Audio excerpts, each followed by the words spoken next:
ఒక 5 నిమిషాలు కుక్ అవుతే మొత్తం మసాలా దీనికి పడుతుంది. అప్పుడు మళ్ళీ ఇంకోసారి కలుపుకోవాలి. మూత తీసుకున్నామండి. మూత తీసుకుని మళ్ళీ ఒకసారి కలుపుకున్నామండి.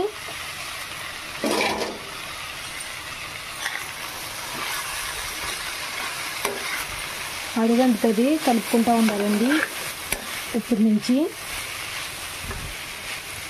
ఇంకా మసాలా కారం తింటే మీరు ఇంకా వేసుకోండి. నేనైతే అంతే వేసాను, నాకైతే సరిపోతుంది. మీరైతే ఇంకా కారం తినాలనుకోండి ఇంకా కాస్త గరం మసాలా 1 స్పూన్ వేసుకోండి. పిల్లలకి అయితే చాలా ఇష్టంగా తింటారండి ఇది, ఎందుకంటే తీయగా ఉంటుంది కదండి స్వీట్ కార్న్.